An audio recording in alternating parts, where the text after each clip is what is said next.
My mother is a piano teacher, and she was the one who started teaching me all the basics in music and also playing recordings for me. I guess I had an inspiration from that age because of my mother. I was very lucky because I had my mother at first as a first teacher, then Tamara Popovich. She was very famous for working with kids, with talented kids, and giving them a foundation, technical foundation, and general understanding of music.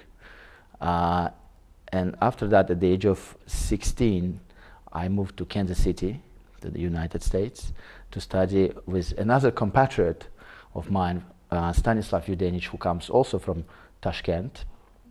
So I've studied with him, and that was a different kind of work. It was about refining your technique, understanding the styles and different composers and the language of music.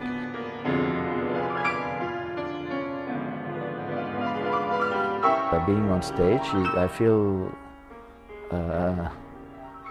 responsibility, because we as musicians, performing musicians, we serve as a bridge, let's say, between the composer and the audience, right? So we are spending many hours learning the score and also understanding the score and trying to interpret and transfer the composer's intentions to the audience. Of course, it's not like you just copy whatever written and then play like a robot, but you have to put your feelings, emotions.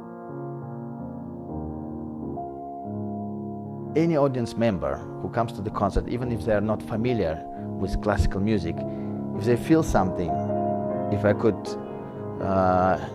awake some emotions in them, it's a success. One of the challenging things is simply you are never home. You have to travel, you have to fly, check in, check out, and long flights. But you get used to it, and changing time zones and feeling constantly jet lagged. Classical music is something that will always be with us. It's something that human beings came up with, something the most beautiful, because it doesn't depend on any politics or anything else. It's just pure. It's a very proud moment for humankind, I think, not just a nation.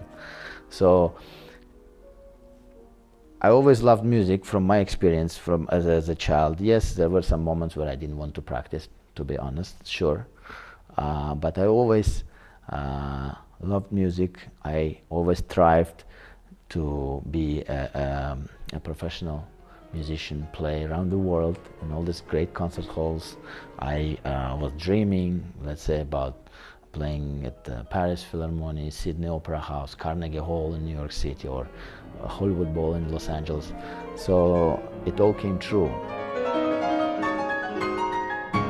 As a kid, I was always excited, around New Year's time. One of my favorite movies was Home Alone. There is a moment in the second part, Home Alone 2, in New York City. He meets this woman, and then she takes him, little Kevin, she takes him to some concert hall, a very beautiful concert hall, and then they listen to music, to a symphonic orchestra. And I always wondered, as a kid, I was wondering, what is this concert hall? It's so beautiful, so amazing. And it became a dream. One day I would like to perform on that stage. So I was, 24 years old, and I'm on stage of Carnegie Hall, and then it came to my mind, this was the Carnegie Hall. In New York City, the most famous concert hall in the world. So that dream, while I was 7 years old, came true.